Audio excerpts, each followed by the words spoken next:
Mitos y leyendas de nuestra América. ¿Me acompañan? Soy Jenny de Bernardo.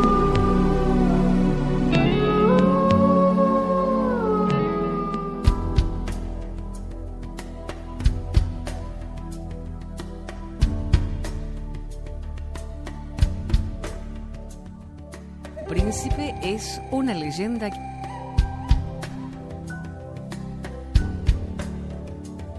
quiché.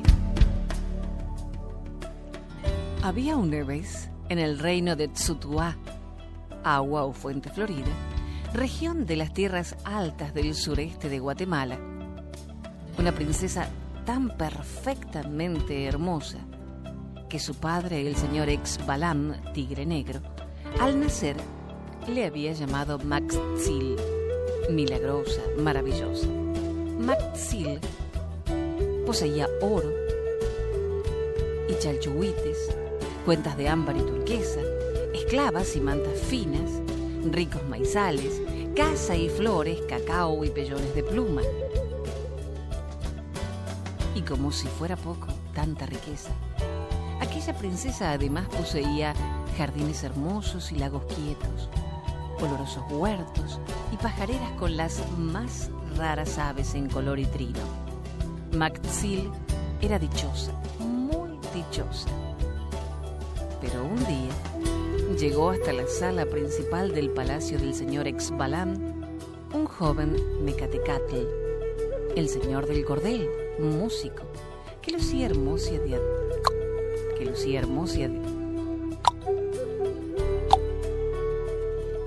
hermosa diadema y collar de oro, y el que portaba un cordel cuyas dos puntas colgaban sobre el pecho y la espalda, formando un trenzado de dos colores. El joven Mecatecatl portaba además en la mano su Ayotapacatl.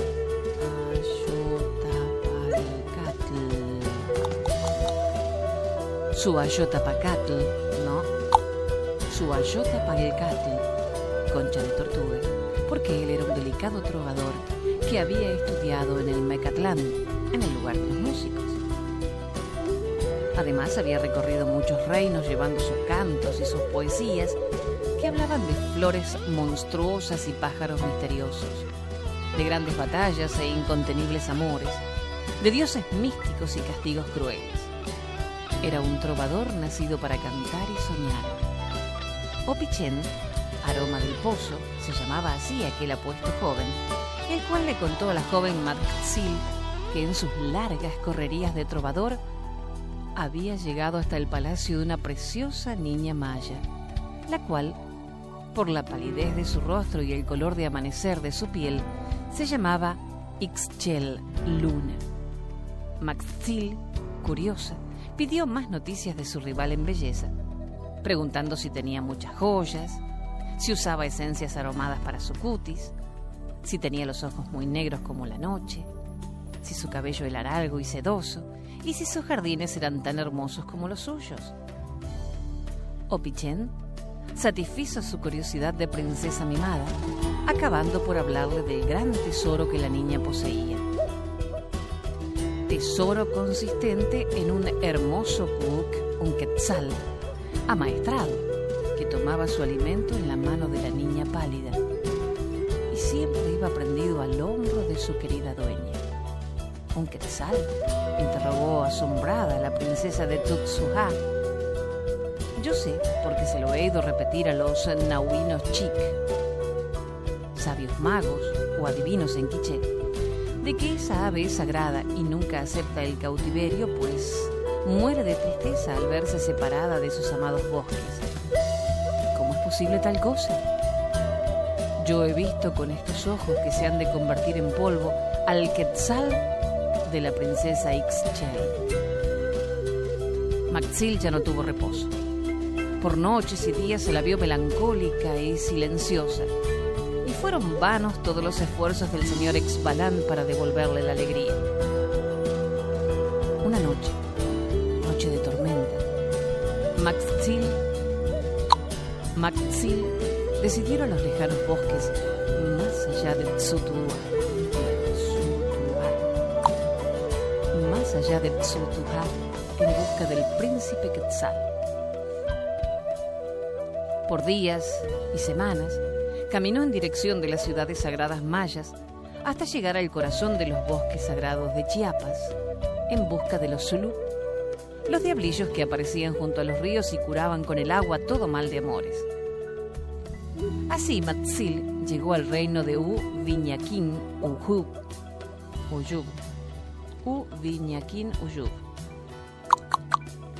Así Matzil llegó al reino de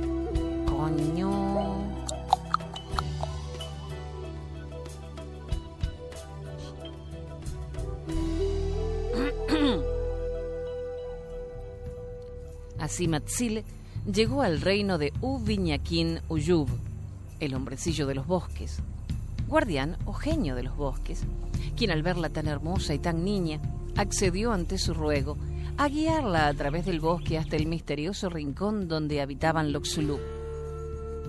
Cuando estuvieron cerca del reino de los genecillos del agua, Uviñaquín Uyub se despidió de ella deseándole buena suerte. Matzil siguió caminando y caminando hasta llegar a la fuente del milagroso río en donde, alborzada, se desprendió de su ropa, sumergiéndose en el agua hechizada del río de Xulú, en espera de la llegada de los señores de las aguas. Pero el bosque estaba habitado por los pájaros verdes, por los sagrados Kuk, y el príncipe de ellos, que la había seguido por entre la espesura y enamorado de su belleza, oculto entre la espesura de una sagrada ceiba, contempló cómo ella se sumergía al agua misteriosa del Oxulú, quedando absorto ante la belleza de la princesa Tsutsuha.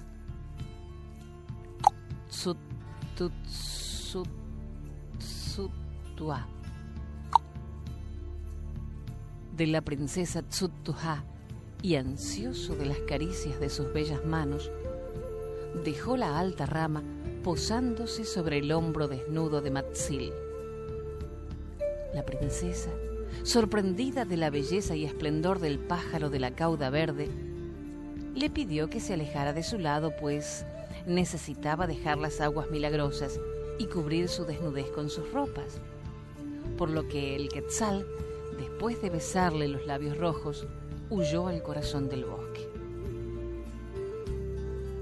Matzil durante muchos días anduvo recorriendo la espesura, llamando con las palabras más cariñosas al ausente. Y cuando enflaquecía de pena y sus ojos estaban enrojecidos por tanto llorar, allá, donde la sombra era más espesa, surgió ante la enamorada princesa un gallardo joven que lucía penacho verde y collares de jade. Matzil, sorprendida, se detuvo. ¿Quién era ese desconocido del bosque? Pero el joven, que adivinó su pensamiento, le dijo: «Yo soy aquel que tú buscas. Soy el príncipe de los quetzales, aquel que te besó los labios. Este es mi reino y yo te esperaba». Y el príncipe de los quetzales y la princesa Matzil se casaron. Durante un tiempo vivieron felices en el bosque. Pero la princesa deseaba volver a su reino y abrazar a su anciano padre, por lo que durante días y meses le pidió a su esposo fueran a su reino, acabando el príncipe Cook por acceder al ruego de su esposa. Cuando llegaron a Tsutsuha, fueron recibidos con grandes festejos. El príncipe era hermoso y su gallardía subyugó a los súbditos del señor Exbalam. Pero una mala noche, la princesa tuvo un sueño, un doloroso sueño. Soñó que los habitantes del bosque iban en busca de su señor y que éste, volviendo a su forma primitiva, alzando el vuelo, dejaba el palacio de su esposa y volvía a la espesura de su reino, no regresando jamás. Asustada, Matzil decidió consultar a los adivinos, quienes le aconsejaron lo tuviera cautivo en su palacio. El príncipe Cook no tardó en ser vigilado en todo instante, y hasta en las horas de sus sueños era espiado. Pero un día en que paseaba por los jardines del palacio de la princesa, le salieron al encuentro varios quetzales convertidos en humanos, quienes le pidieron volviera a adquirir su forma hermosa y volviera a agitar sus alas bajo la caricia del sol, ya que por el amor de la princesa había dejado su reino sagrado de los bosques, dejando en desamparo a sus súbditos que se encontraban sin consuelo. El príncipe, emocionado por los ruegos angustiosos de su pueblo, les prometió esa misma noche volver a su forma sagrada y emprender el vuelo en busca de su reino. Ellos, angustiados, le preguntaban: ¿qué te detiene, señor? El amor de los humanos es traidor y falso. Vuelve con nosotros. Pero el príncipe quería besar por última vez los labios rojos de su amada esposa, y por eso había decidido quedarse esa noche, prometiendo que apenas empezara a dibujarse en el cielo el esplendor del alba, emprendería el vuelo liberador. Convencidos los quetzales de la sinceridad de su soberano, aceptaron separarse de él escasas horas. El príncipe volvió al lado de la princesa, su esposa, y por horas y horas derramó sobre ella toda la ternura que encerraba su corazón. Cuando llegó la noche, esperó ansioso que las sombras fueran más espesas. Y cuando la estancia real era un pedazo de obsidiana, él, mágicamente, volvió a su forma de pájaro quetzal.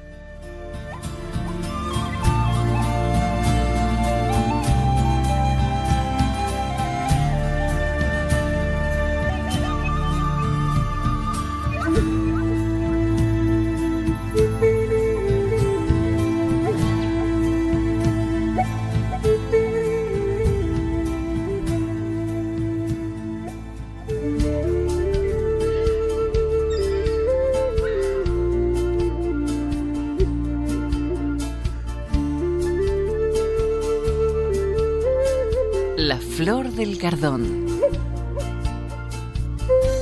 Según se cuenta, hace muchísimos años hubo un nativo que se enamoró de la bella hija de un cacique. Pero el padre se oponía a tal pretendiente, con lo cual el joven, en una noche de luna, raptó a la indecita ante la negativa fuerte del jefe de la tribu. Al conocerse la novedad, fueron perseguidos por las huestes guerreras, corriendo toda la noche hasta aclarar el día. Fue en esa ocasión que al llegar al lugar de Cardones, el camino se estrechó y las espinas lastimaron a los enamorados, cuya sangre quedó en los cuerpos gigantescos de los punzantes vegetales. Por suerte, lograron salvar la situación. La pareja se alejó para siempre. De esta historia se cuenta que la sangre de la cabalgadura y jinetes se prendió aquel día de las espinas, y al amanecer se encontraron las flores de lluvias y tiempos de cosecha.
es una leyenda zapoteca. Se llama Los Dos Reinos.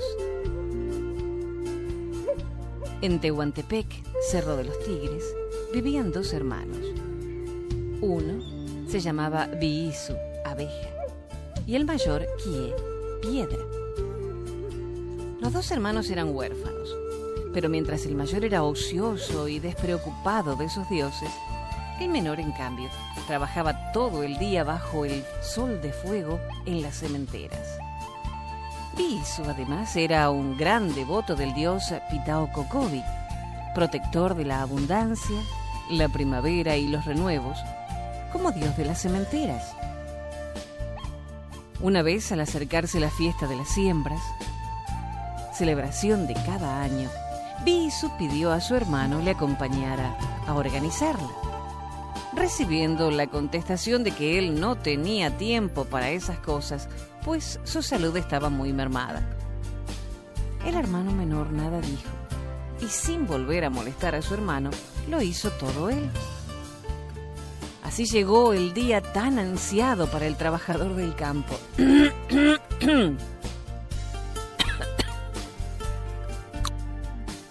Así llegó el día tan ansiado para el trabajador del campo. Empezó por buscar la mazorca más grande y de mejor calidad.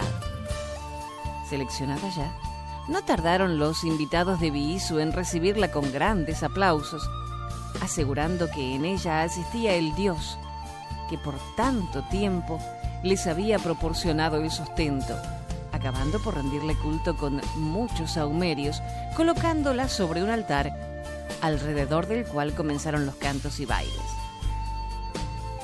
Mientras los invitados del sembrador seguían en el festejo, la madrina escogida por Biisu vistió la mazorca con ropas a la medida, colgándole un hermoso collar de piedras verdes. Cuando el sol había llegado más allá del cenit, se sacrificaron en su honor aves y mariposas, para después envolverla en un lienzo blanco procediendo a guardarla. Cuando todos los invitados se habían retirado de la casa de Biisu, el hermano mayor, que se había embriagado durante toda la noche, se burló de la religiosidad de su hermano. Mas Biisu, sin contestarle nada, dichoso se durmió. Pocos días después, cuando Biisu se disponía a arar la tierra, invitó a su hermano a que le ayudara en el fatigoso trabajo. Pero como siempre lo hacía, volvió a alegar su mal estado de salud. Sin importarle nada las argucias de su mal hermano, Biisu esperó a que los sacerdotes llegaran hasta donde estaba la mazorca escogida, y repitiendo la ceremonia, acabaron por pedirle a éste permitiera que fuera llevada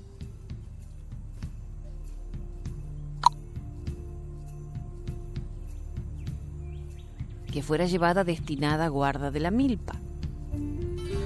Cuando los hombres servidores del dios comprendieron que la mazorca sagrada había aceptado, la envolvieron en un cuero de venado limpio, marchando sacerdotes e invitados en dirección de los sembrados, en donde ya estaba dispuesta una cuevita hecha en una roca, en donde la depositaron, inciensándola y encomendándole favoreciera benignamente los campos, pues esperaban el sustento de su bendita mano. Luego, Biisu y los sacerdotes cubrieron el lugar de manera que pudieran verle, evitando así que nadie se acercara a ella, en espera de que el año fuera abundante en cosecha, para poderla sacar de allí con gran solemnidad y darle las gracias porque les había proporcionado abundante sustento. Después de esta ceremonia, Biisu siempre solo cuidó de sus milpas, causándole gran alegría verlas crecer prometedoras. Mas un día, los hermanos cenaron hongos y ambos murieron envenenados. Cuando esto sucedió, al instante aparecieron en torno de ambos un grupo de seres maléficos llamados Vijajabas. Eran estos seres los que tenían su reino llamado Gavilla. Tenían la misión de recibir a los malvados vivos o muertos. En tanto que Kie estaba aterrado, El sencillo Bisu seriamente pensaba que tal vez su vida no había sido merecedora de ir al lugar llamado Kieva, paraíso, y resignado esperaba su destino. Pero cuando los Bijijabas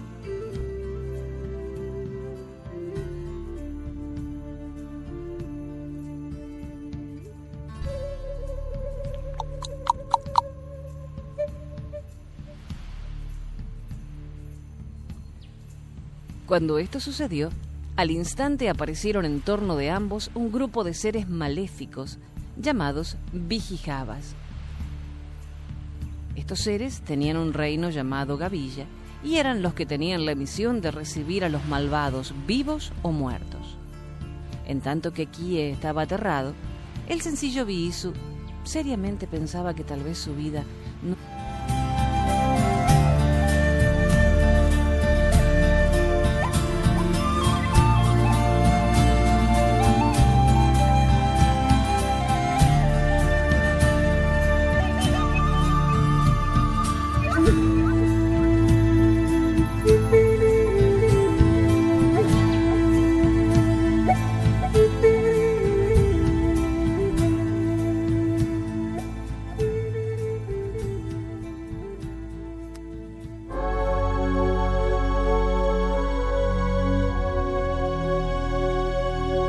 Vamos a compartir una leyenda tlaxcalteca.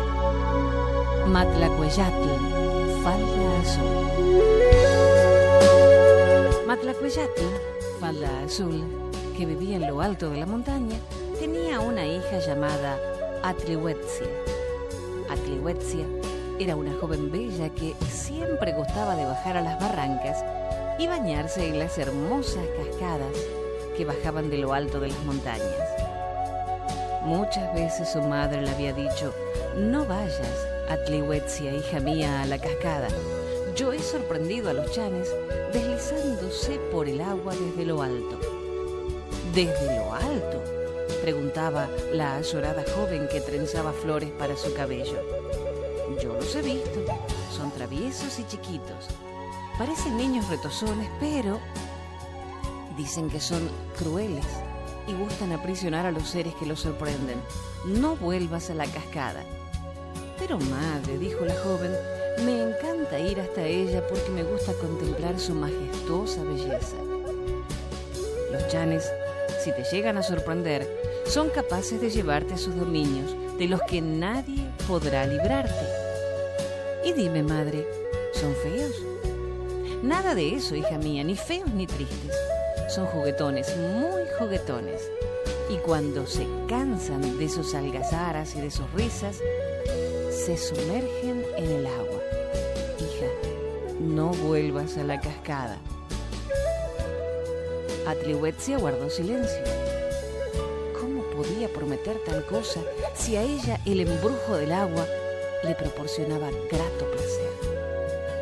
Por eso el otro día, cuando el sol extendiera un arco iris a mitad de la cascada, la hija de Matlacueyatl escuchó voces y risas. La joven trató de descubrir a los seres que tan alegremente reían sin encontrarlos, por lo que alarmada iba a alejarse de la cascada, cuando frente a ella surgió un hombrecito pequeño que la miraba fijamente. «Hola, chula», le dijo sonriendo. «¿No te gustaría conocer mi reino?».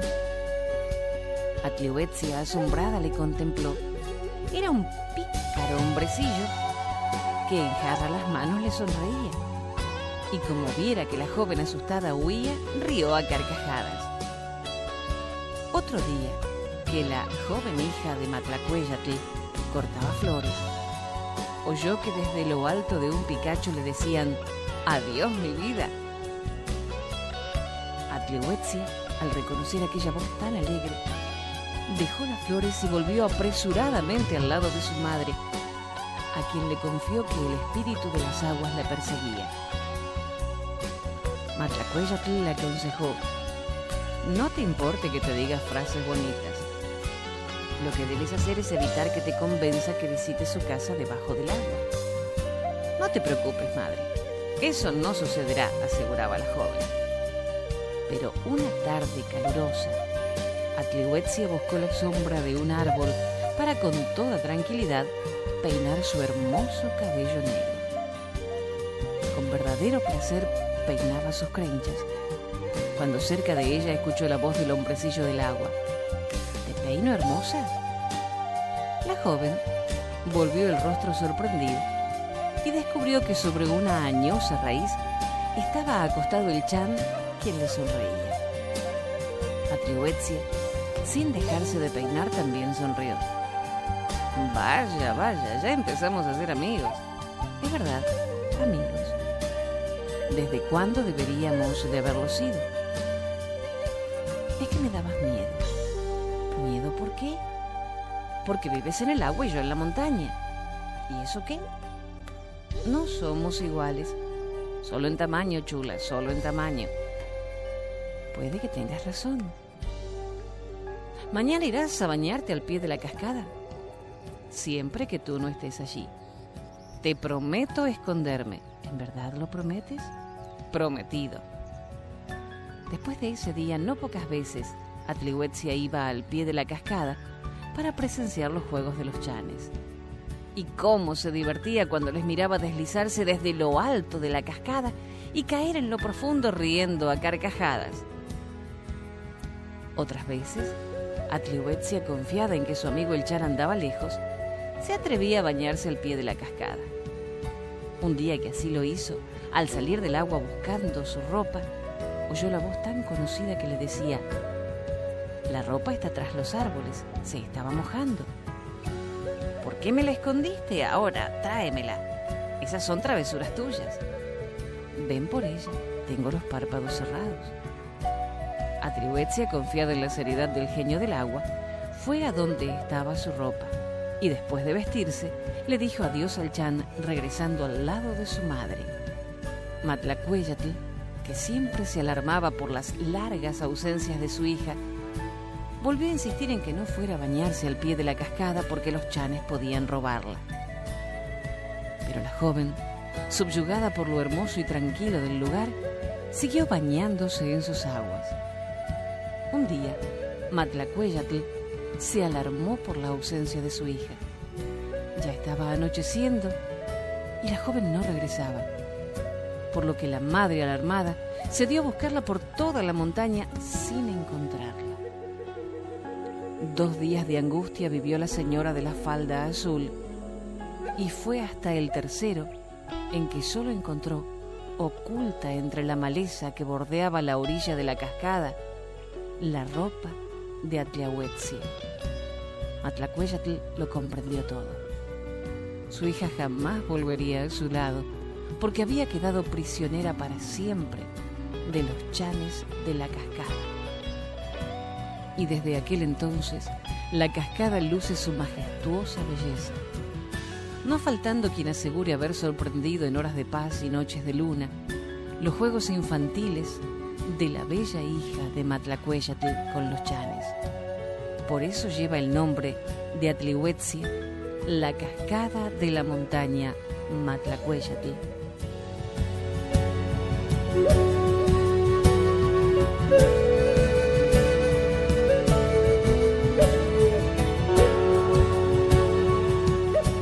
Hasta el próximo relato. Soy Jenny de Bernardo.